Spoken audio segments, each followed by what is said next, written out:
Welcome to the Brute Strength Podcast, bringing you worldwide experts from all areas of health and fitness. We cover training, nutrition, coaching, and mindset. Welcome your host, strength and conditioning coach, 2012 and 2013 CrossFit Games champ, Michael Cazayoux.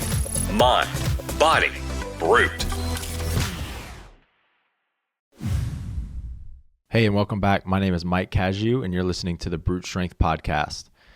This week's guest is named Elliott Hulse. He's the owner of Strength Camp, which is a gym and a number of affiliates. He has 17 locations around the world.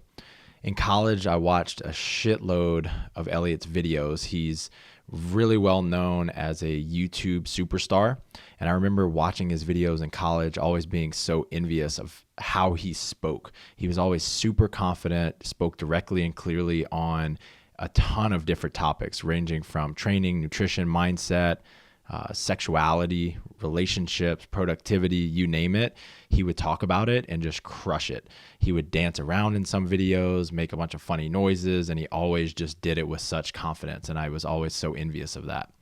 He's got 2 million plus YouTube subscribers. He's got videos like When Bodybuilding Meets Strongman with over 19 million views, Stop Using Heavy Dumbbells with over 4 million views, and The Only 4 Exercises You Need to Grow Stronger, also with over 4 million views. On the show, we talk about first how he built the confidence that he has and what it was like in his early days of making videos. We talk about his mentor, Paul Chek, which is one of the top strength and conditioning experts of all time, and how he learned the holistic model of training from Paul, where they treat the person as a whole rather than just physically.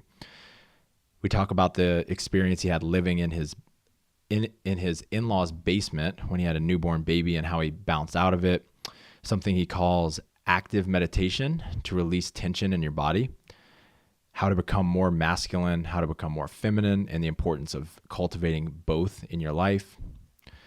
And in general, he just tells a bunch of cool stories. Elliott is a fascinating human being, just living the shit out of life, and I learned a ton from him on this show.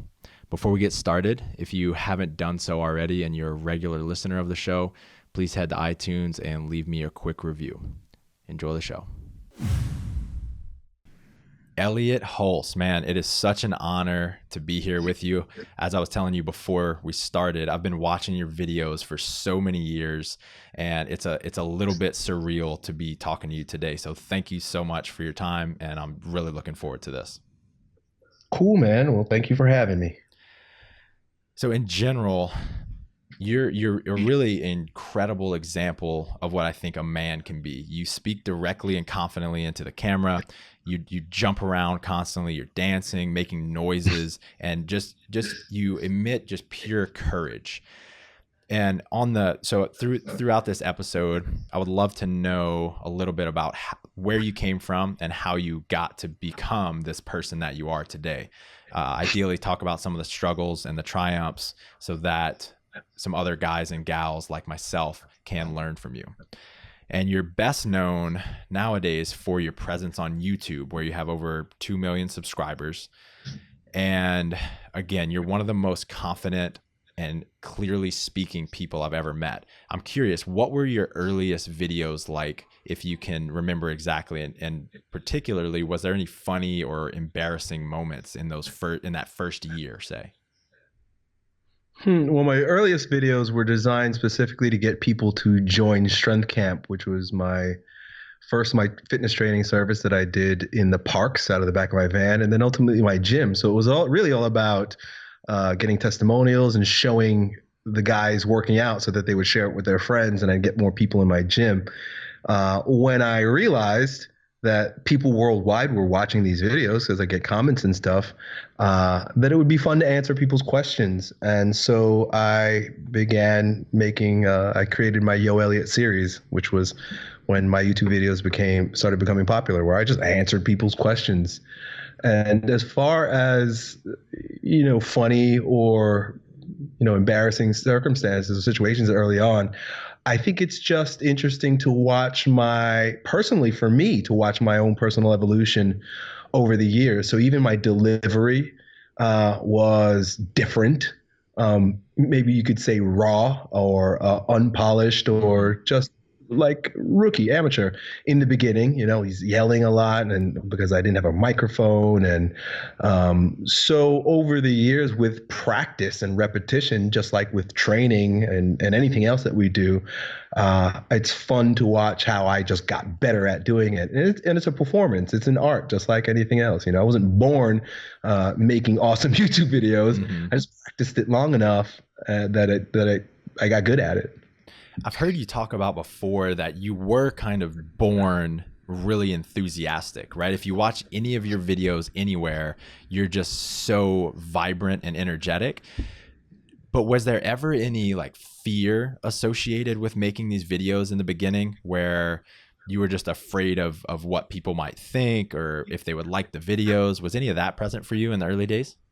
Well, here's the thing. Yeah, you mentioned earlier about my courage and my fearlessness in front of the camera. That's the way I've been in life. And I can tell you, as a kid, I got into a lot of trouble. I got in a ton of trouble because I don't think before I act. And a lot of times I don't think before I speak.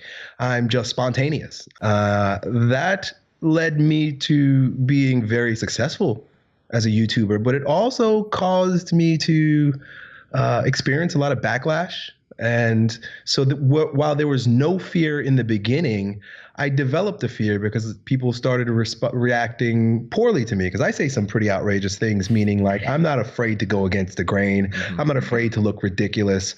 My naivete had me believe that everyone's just going to love me. A lot of people did. But then, quite frankly, there was just a handful of people that didn't like me. And I think at some point I let that derail me, and fear came in later. And I'm grateful for it because it taught me boundaries. It taught me how to be an artist, a real artist. A real artist, like in it, like a musician learns the notes and learns the instrument before he can just forget all that shit and play. Me, I just jumped out of the frying pan and just started going. Right. When I have experienced a few obstacles and people getting in my way, it forced me to slow down and think about what I'm going to say. And I think I know that's been beneficial to me in my evolution. So your first mentor ever was Paul Chek, and kind of serendipitously, I told you before the show, I interviewed JP Sears yesterday, who was also a mentee of Paul Chek. So I know you know. Paul is one of the top strength and conditioning professionals in probably the history of that discipline, and he's considered a holistic practitioner. He deals with people on a physical, mental, emotional, energetically, even spiritual way. And the way that I see you is the exact same way. You're teaching people how to improve their lives in every single area of their life. So first off, how did your relationship with Paul start? I graduated from college and I did an internship with a guy who was a level 3 Czech practitioner, and his knowledge of biomechanics and physiology was just miles ahead of anybody I had worked with or went to school with or had been coached by. And he was insistent that I watch these videos, or VHS videos back at the time. Yeah, so I was watching these videos of Paul Chek, and I realized that this man is in a category by himself. So although he was teaching strength, strength and conditioning, he went as far as to speak about the physiology of an individual. I've never heard a strength and conditioning coach talk about digestive health. They were just talking about muscles and movement. Beyond that, he was willing to go as far as to speak about the spiritual aspects of becoming a better athlete or the strongest version of yourself. So for me, that made perfect sense. I've always been a conglomeration of many different things. Like I was mentioning earlier, that I am of multiple races. I played college football and I was the only guy in the league to play offense and defense. I like to bring together divergent parts. I like to bring what seems like opposites together in a whole. And Paul was the first person that I saw do that in a professional way. And so I was deeply inspired by him. So you were 22 years old at that time? Yeah, probably about 22. And had you started strength camp already? No, I was still living in New York, and I was recently married, and I didn't even have a family yet, so I was very young. Gotcha. So you start working with this level 3 practitioner. Where do you go from there? What do you do as a strength and conditioning coach? Well, I didn't stay there very long. A year or two later, my wife and we got pregnant, and my parents moved to Florida, and I decided to move down to Florida. And by that point, I was confident and cocky enough Nice. in my ability to to get great results that I became a top trainer at the gym that I started at. And so Paul was really a springboard for my confidence in my own ability. And then, as you know, the years went on, I continued to study his work. I remember first moving down here and writing in my goal journal that one day I will hire Paul to be my consultant, my coach. Like I'm going to get coaching from the guy. And it's so funny, like my entire life, how all these things come true. It's just a matter of timing. I guess maybe 10, 11 years later, he invites me to be his client. He invites me, my brother, to his house and to work with him. And then he says, I've got an opening. I'd love to have you as a client. And it was like, man, I wrote down the goal. It's funny how this always works out this way. I wrote down the goal. I believed in it. And then I just forgot about it. And then it just, in the most serendipitous but unpushing, unneedy way, it comes to fruition. Wow. So I believe I've heard you talk about this period of your life where you moved. Your wife had just gotten pregnant with her first baby, and I think you moved in with your in-laws into their basement. Is that correct?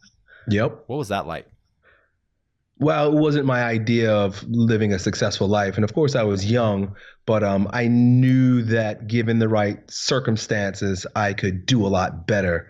So that's why we were willing to take the risk of moving down to Florida, where I had absolutely no connections. It was actually just an opportunity to start fresh. You know, that being where I was in that time was perfect because it's like nighttime. Like nighttime is perfect, but you know that the sun is going to rise again soon, so you don't curse the darkness. So in retrospect, and even at the time, I knew that things could only go up from there, and it sure did. I got onto a rocket ship after that when I got down to Florida, and my life has just skyrocketed since then. I think I've heard you talk about that's when you discovered active meditation, and I haven't practiced it much myself, but I'm really fascinated with it. Can you explain what that is and how you do it? Well, it was my brother who introduced me to the work of a man named Osho, who's an Indian mystic. And Osho's words are rebellious. And I think that's why I was attracted to him. Mm-hmm. He's totally unconventional in his spirituality. And he would constantly like contradict himself and piss people off. To me, that's like the ultimate. I'm like, that guy loves himself, and I want to know more about what he's doing. So his work is brilliant and has inspired me. But one of the things, amongst many others, that he did, which was very different, was he believed that meditation had to start with the body. It wasn't this whole thing where we sit down and numb the body and allow the mind to quiet. It was a matter of getting into a flow is a big part of it. Like if you ever watch like an athlete who is in the zone, that is like a moving meditation. Or if you've ever danced or watched anybody dance, and it's almost like the dancer disappears and the dance takes over. This is a state of mind-body flow, total cohesion. And as an athlete, when I read about active meditation and its ability to use the body to activate states of cohesion within the mind, I was attracted to it right away. I knew that this was truth.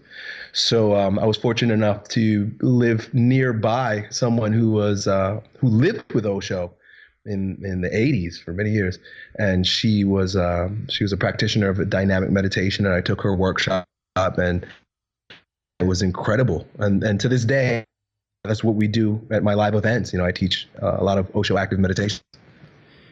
Is it? Yeah. Can you tell us like the structure of a dynamic meditation?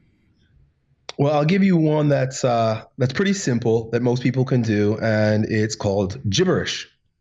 And the whole idea is that there's a lot that we want to say that we just can't say, and for our entire lives. You can't curse your mom out when she tells you can't have the Nintendo or whatever, and your teacher and your girlfriend, all these repressed expressions not only don't get the opportunity to be expressed, but they get trapped in the body. They don't dissipate. Mm-hmm. They grow.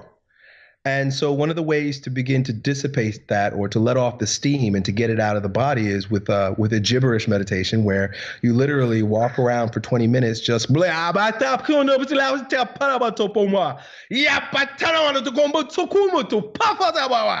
saying absolutely nothing but expressing yourself fully. The thing is that you can't be in linear thinking with that type of non-linear behavior. So another way to get into that non-linear state is with erratic dancing. So the whole idea is that we want to go anti-structure. Osho was heavily influenced by Tantra, and Tantra is a lot of anti-structure.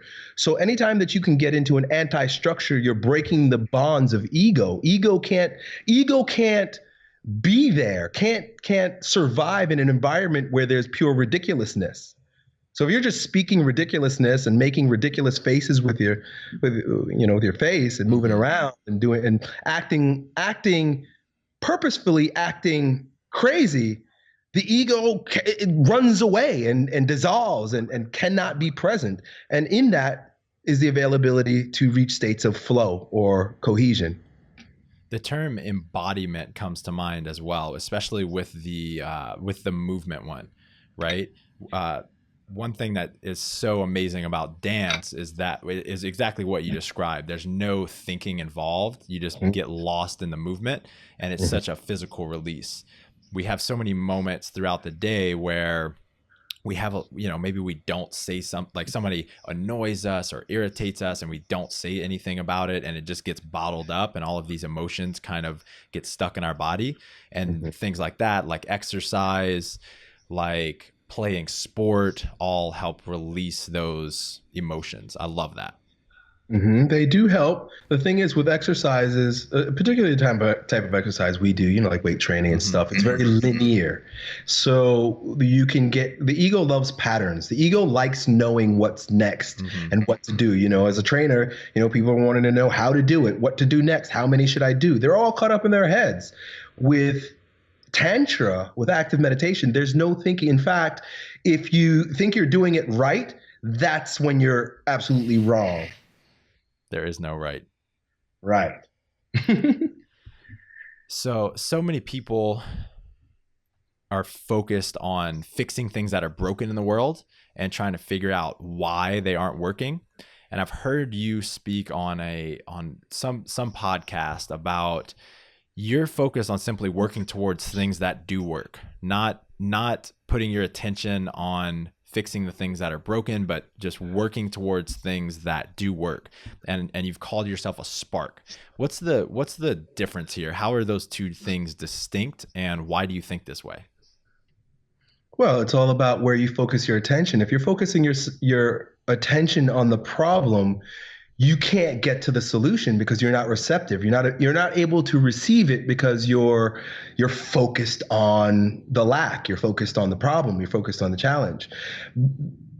The challenge comes with the answer. The question comes with the answer. But by being in the vibration of the question, you can't receive the answer.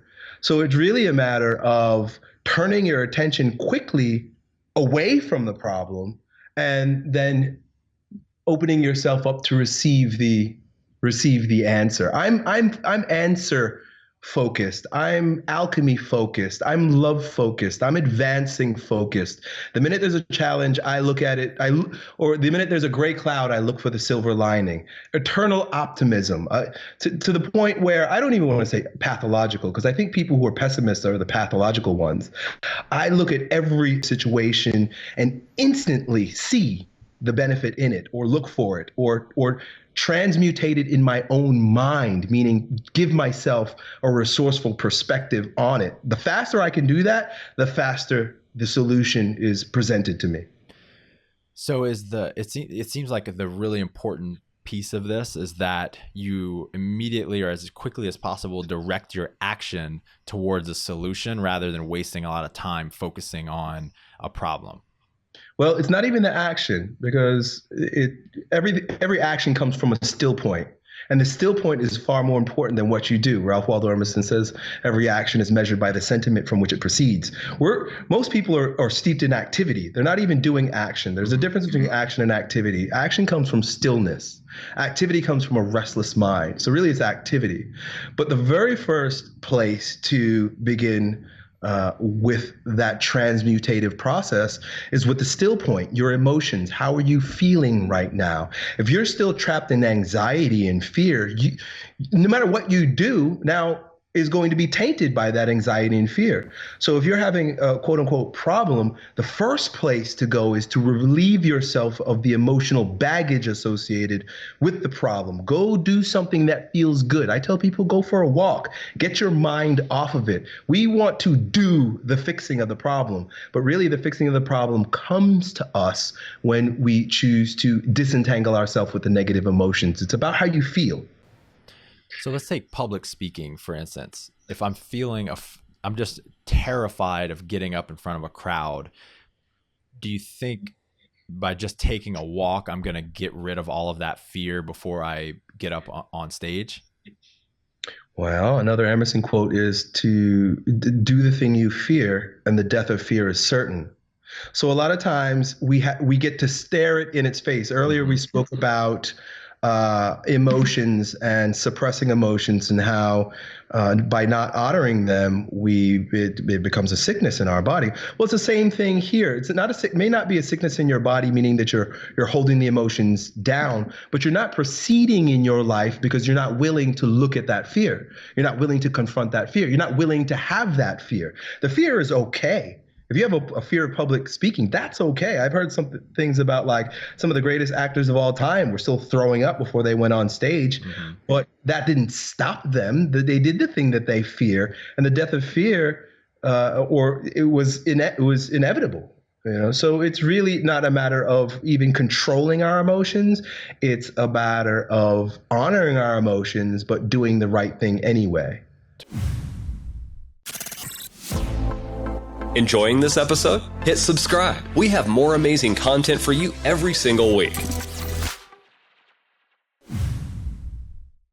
This episode is brought to you by ButcherBox. ButcherBox is an online meat subscription service that sends you some of the best meat on the planet right to your doorstep. I made a decision this year to start choosing quality over quantity, and that's in terms of movement, in terms of relationships, and in terms of food.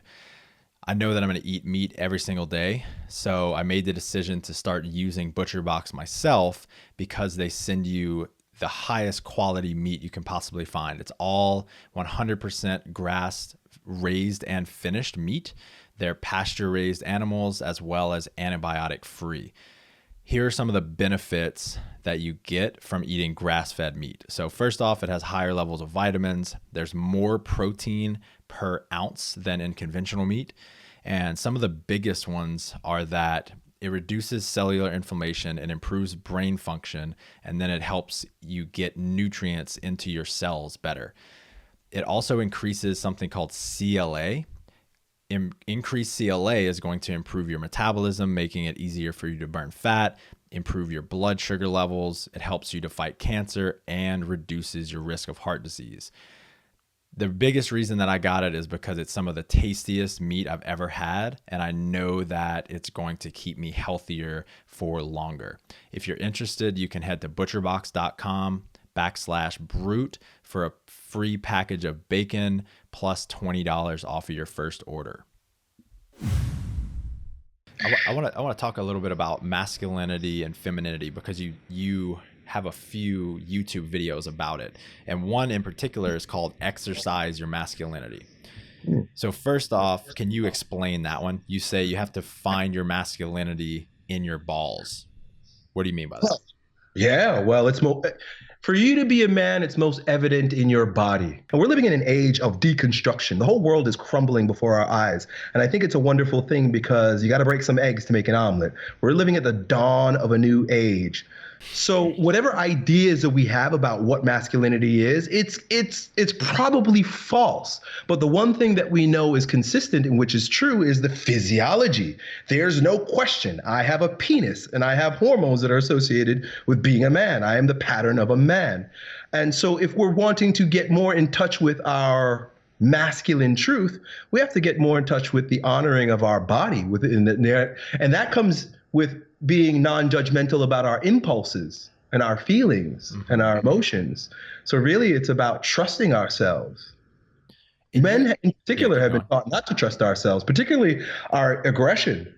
You know, we've been taught that our aggression is wrong. Our aggression is just an energy. And it's a matter of how it's directed. There are way too many men who deny their aggression and they end up being limp.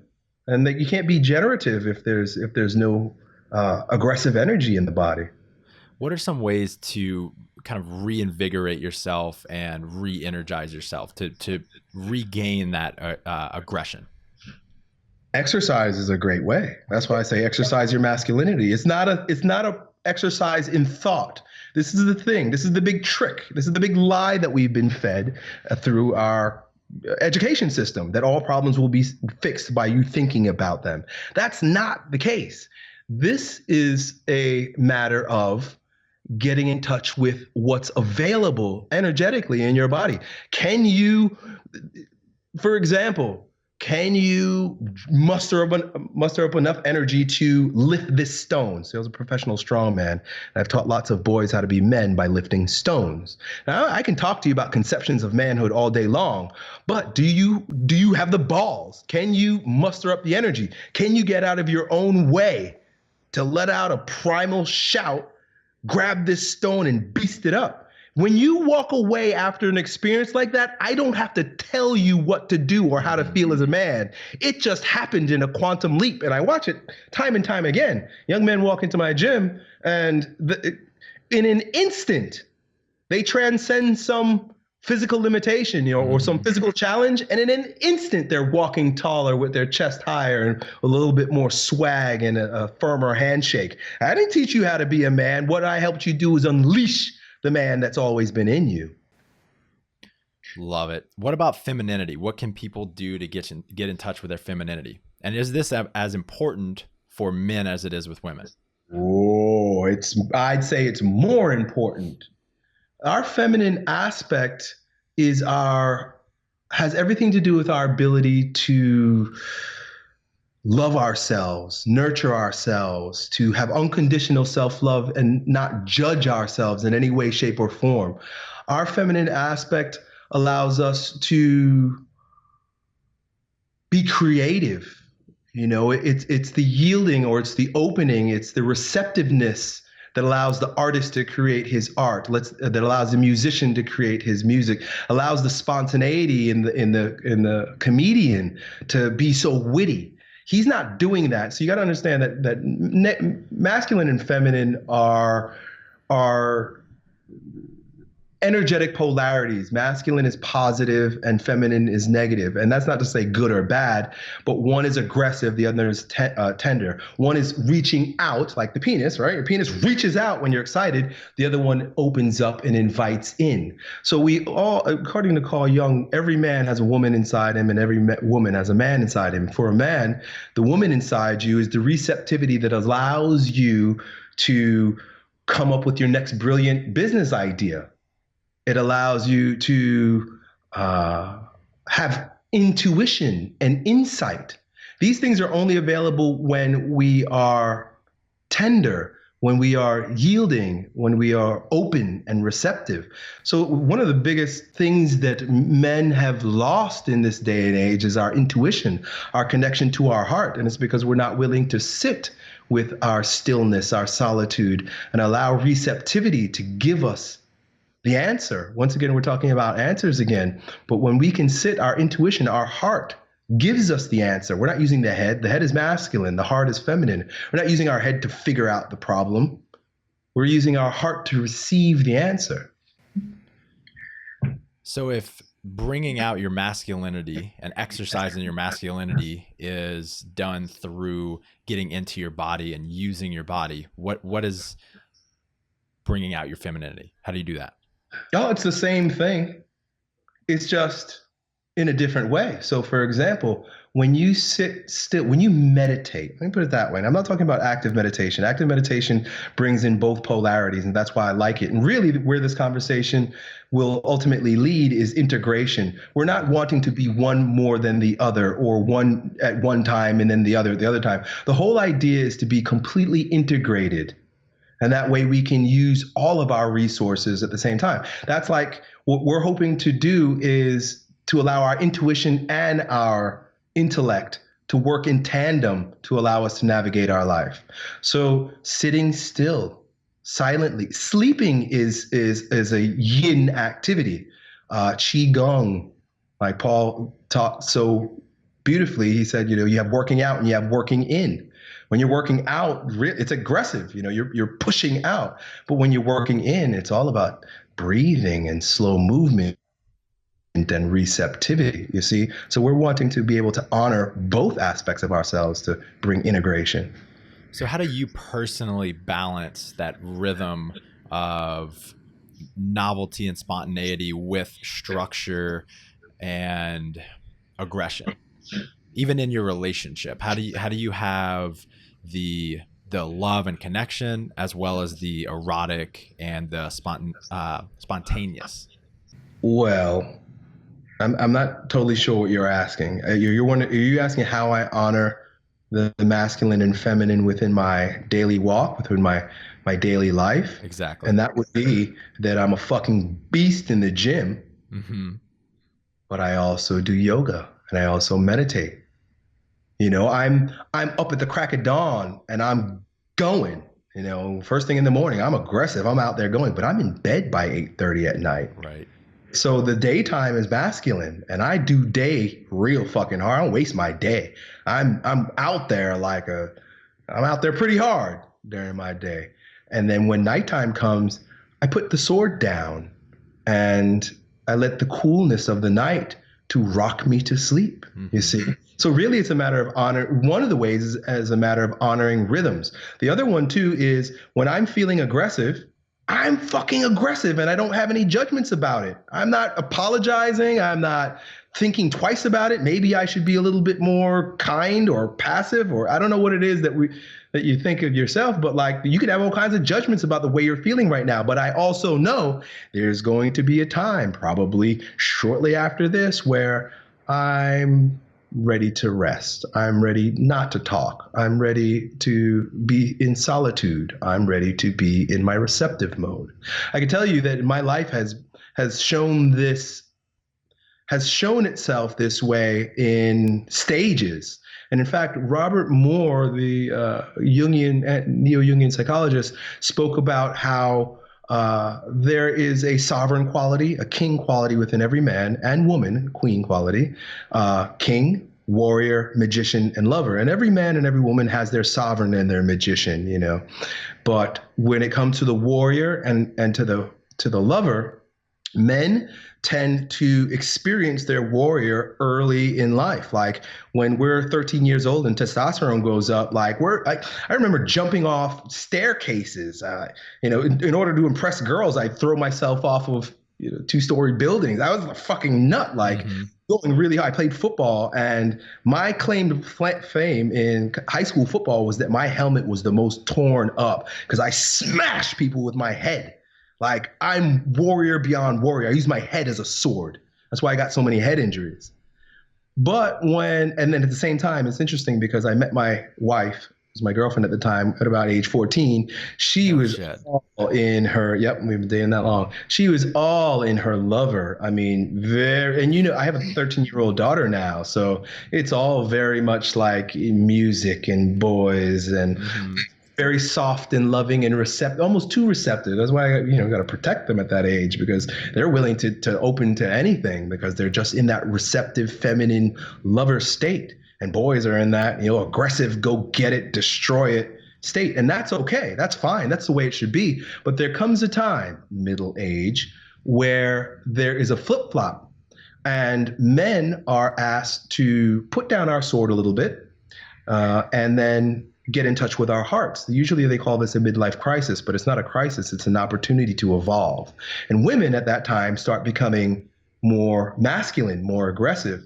And biologically or anthropologically, our evolution as a race on this planet, it makes perfect sense.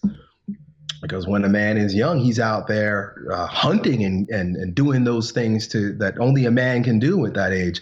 But then as time goes on and his body's not as strong as it once was, women who were once in their receptive mode, who were having babies and stuff, become grandmothers, and they become the matriarchs, and they become the protectors of the young women who are having children. So at middle age or towards the second half of life, men become what one of my teachers called me. She said, "You're becoming a male mother, Elliott, where you're nurturing and seeing the power in young men. Like I want nothing more to empower young men to be the best that they can be." Mm-hmm. Most men who can't be in their lover, who won't allow themselves that receptiveness, want to compete with young men. So you got 40-year-old guys out there trying to compete with 20-year-old guys out there instead of encouraging them. I have no interest any longer in compete. I've proven myself over and over again. Now, as a male mother, as a mentor, as a nurturer, because I've gone through the experience of putting down my sword to a degree and getting in touch with my lover, I am that much better of an elder, an asset to the young men. And the same thing with women. My wife, or women that are in the second half of their life, they've got to be a little tougher because now the young women need some guidance. Yeah, that's fascinating. I've thought over the past few years that the kind of women becoming more masculine and men becoming more feminine as they grow older is just a societal thing and not a natural process. But hearing you explain it like that completely shifts that for me, and that it's a natural and beautiful part of life rather than just something that we're being taught. It's integration, bro. Here's the thing, though, that we live in a society that doesn't honor that, and that's why you may be thinking about it in the way you do. We live in a society where when women are supposed to be becoming more masculine, let me put it this way: when women are supposed to pick up their swords and become more warriors, they're getting fucking boobs stuffed into their chest so that they can look like they're teenagers again. And we got men who it's time to stop acting like a little boy and become a bit of a nurturer for your family and for the young men coming up who are doing all kinds of retarded things to make themselves stay young. We want to stay young. Mm-hmm. And when we do that, we disallow the natural integration and evolution that each human being is supposed to go through.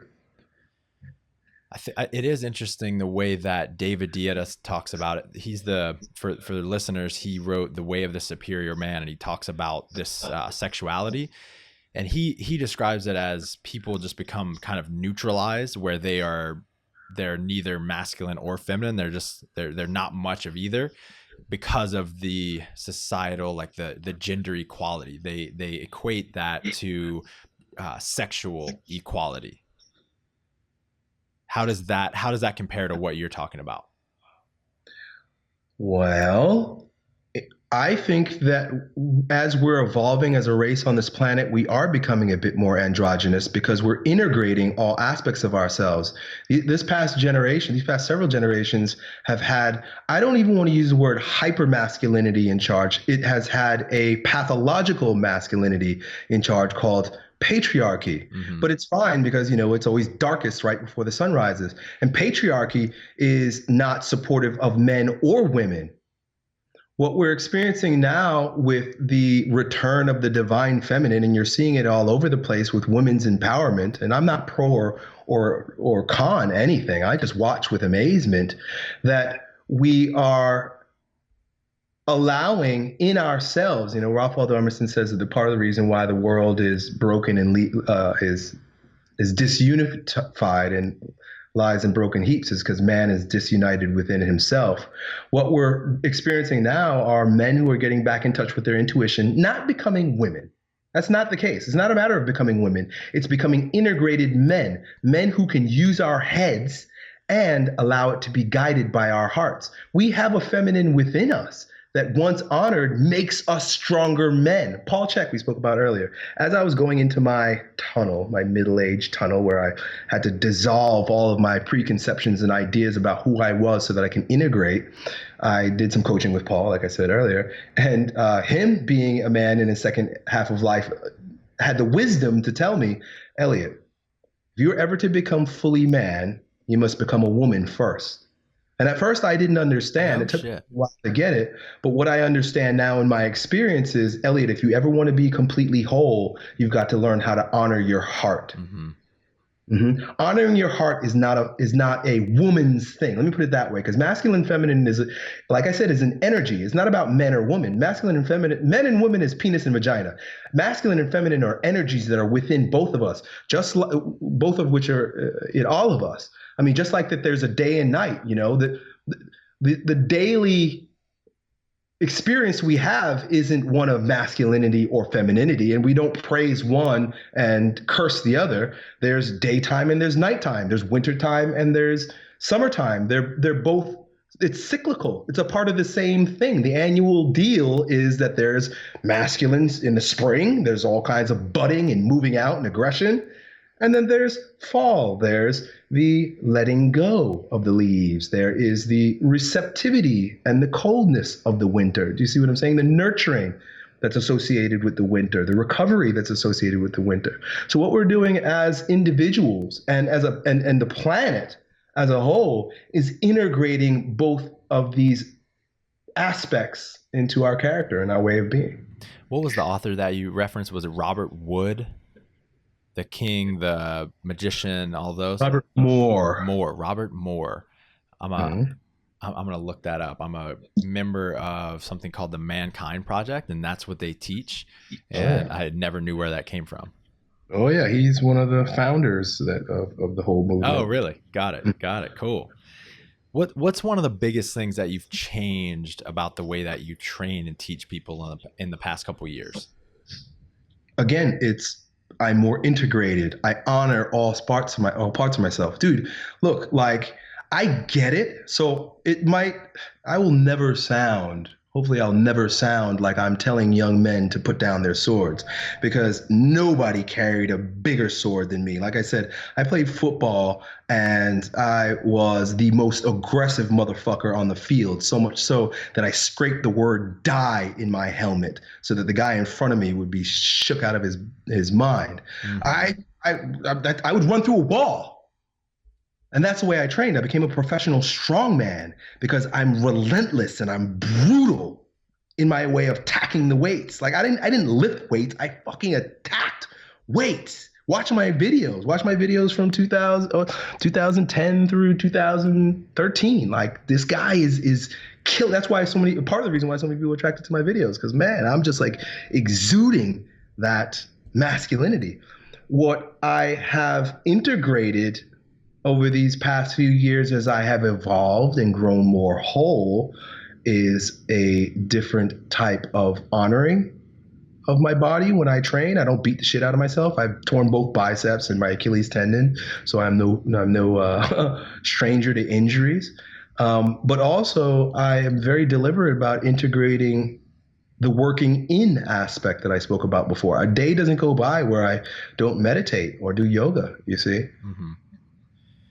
So we're talking about yin and yang, masculine and feminine. What exactly does the structure of your day look like?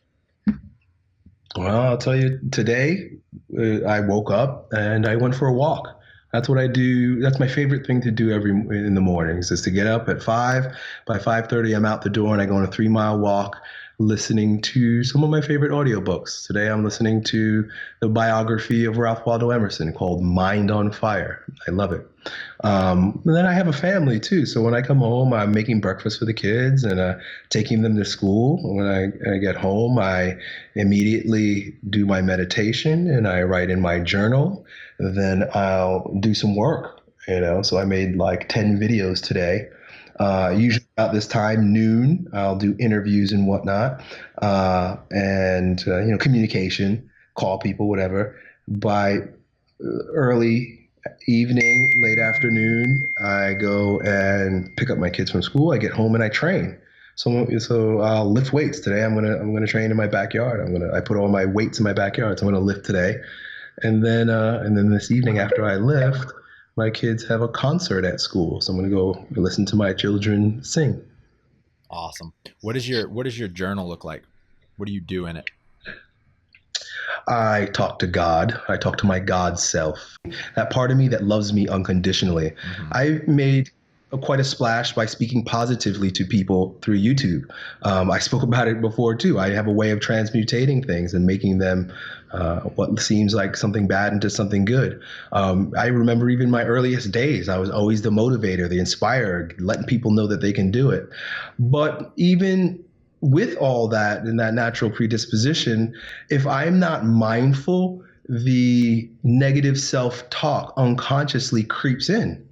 And so when I pose a question to my inner being or my God self, time after time, it just comes out as the most motivational, inspirational, affirmative advice or support that I can ever get. The best counselor I've ever had has been myself.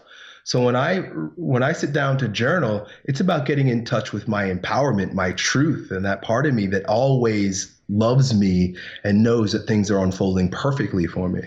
That's really cool. So are you literally posing a question first and then writing about it or writing to answer it from a part of yourself? Yeah, the key to getting that spontaneous answer is to write without stopping. Mm-hmm. And it's funny because sometimes I'll approach my journal knowing the question that I'm going to ask. And this is like goes back to our original conversation. In that question, I can already feel in my stomach, I could feel in my body the answer rising, and I know it's going to be supportive. So if I'm, quote unquote struggling, which is very rare because I know the answer. I know what's needed to be resourceful. I'll write it down, and my God self immediately goes to town on how to shift perspective and to bring a resourceful spin to whatever is going on. Every single time, my inner being will never speak poorly to me. Your inner being will never speak poorly to you. If you're journaling or you're asking questions and you're honest and open and receptive and you're getting negativity, you gotta confront that negativity and ask where it's coming from. Some people would say that it's a demon. Wow. I love that. One thing I'm really, really big on, and this is my last question, and then I've got some kind of rapid fires for you before we wrap it up. One thing I'm really, really big on is building self-awareness. I have this just craving to know myself better, and that's one of the biggest things that I teach others. And part of it is a lot of what we've already talked about, which is meditation, which is journaling, the self-discovery practices that we can do to know ourselves better. On the other side of the coin is using other people's perspectives of us to help us see blind spots in ourselves to help us grow. So in your life, who helps you notice your blind spots, and what does that look like kind of in a concrete way where they give you feedback and you use it to grow your level of awareness? Well, every relationship we have is a mirror of our own consciousness. And the closest relationships that we have are our parents. If you want to be aware of what's going on unconsciously, spend some time with your parents. For me, my father, I spent a lot of time trying to prove myself in my early career. There was a lot of anger. My dad is an incredible person, brilliant person. I love him more so now than ever before. But as a young man, I allowed myself to be fueled by fear of not measuring up or not being good enough, and anger for any limitations or restrictions. I'm a rebel. I don't like anybody telling me what not to do, but parents have to do that. You got to tell your kids what not to do sometimes. And so I spent a good portion of my early adulthood working to prove myself to my dad. And I learned a lot about myself because of that. And I also discovered when I put my sword down and learn to love myself, because my love for my dad went up exponentially. In fact, this whole year has been pivotal with a relationship with me and my father. And, make no mistake about it, every single man, hey, we all have a father. And whatever our relationship is to our father, that is our relationship to our self, to our God, to the eternal Father, to our pattern. They say that the word father, paternity, comes from the word pattern. If you can't accept your father, you can't accept the very pattern by which you express yourself in this world. So healing the wounds with the father, you're familiar with men's work and Iron John. We separate from the mother. You got to create separation from the mother, but then it's all about healing the wounds with the father. Atonement with the father is the way Joseph Campbell describes it in The Hero's Journey. Atonement with the father. And this whole year my dad and I have cried together this past year twice, which is more than ever before in our entire lives. Uh-huh. And it's totally indicative of the transformation that I've been through. And of course, he's a mirror reflection of that. That's so cool. And so the way that I've always heard it is usually men, their relationship with their father is where those kind of the highest leverage work can be done. And then with women, their mom is where the highest leverage work can be done. But you're saying with everyone, it's kind of the dad. Well, for men in particular, look, like the way the hero's journey goes, it's a beautiful mythological pattern archetype, and we have to create separation from our mothers first. There's no question about it that for a man to stand on his own, he needs to rid himself of the deep societal conditioning, which is starkly feminine. My dad did what he did. My dad grew up in a jungle in Belize and came to America, but he got a job and got a house and got a car and did all the societal things because, well, he had a woman and he had children, and you kind of like sign up for that when you bring women into your life. But for us to really take on our true divine pattern, we got to separate ourselves from society. And that means standing separate from women. So that's the very first one. It's always separation from the mother. And if you study the hero's journey, that's like right early in the beginning, separation from the mother. In Iron John, he says that the only way that the wild man will be let out of the cage is if you get the key from your mother. And where does the key lie?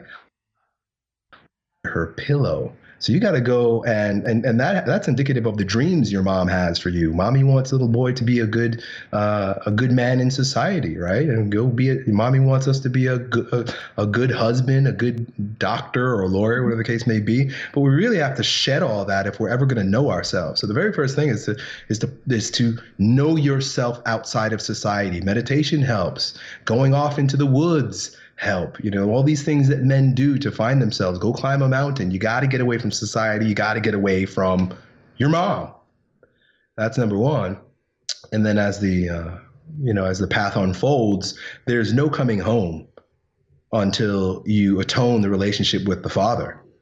There's no knowing yourself. There's no becoming the strongest version of yourself. There's no expressing your truth if there isn't atonement or healing between you and the masculine pattern that brought you into this world. That's fascinating, man. So I've got a few rapid fires for you and we'll wrap it up. So what book have you given most often as a gift? As a gift? I don't know. I give all kinds of books as a gift, but my favorite book and one that I have given often is the Essential Writings of Ralph Waldo Emerson. I love his work and I go back to it all the time. So that's it. Sweet. What's a belief that you hold that if others held would have the biggest effect on their life and or performance in general? That the world is good and is only getting better. We live at the dawn of the age of light. We live in the age of the rising sun. We live in the age of enlightenment. We are moving into a brand new golden age. Life is good. The world is good, and it's only getting better. Badass. What's one action that you'd recommend people take immediately? Well, see, that would come from my own ego. The action that you need to take is the one that comes most spontaneously and true from you. Only you can take right action. The Buddhists call it right action, right? What we're wanting is not activity, and what we're not wanting is not mindless action. What we're wanting is right action. And right action has everything to do with what we were talking about before, having the heart integrated with the intellect, with the mind. So if you're wanting to take the right action, you've got to consult with your intuition first. Awesome, man. This has been great. Thank you so much for your time, Elliott. Where can people find out about the Strength Camp and all of the things that you've got going on? ElliottHulse.com. Sweet, man. Thanks again for your time, brother. Yeah, my pleasure, Michael. This episode is finished, but your training journey continues. Head over to brutestrengthtraining.com/SSW and grab your free pack of 32 accessory workouts that you can incorporate into your training and start improving your strength immediately. That's brutestrengthtraining.com/SSW.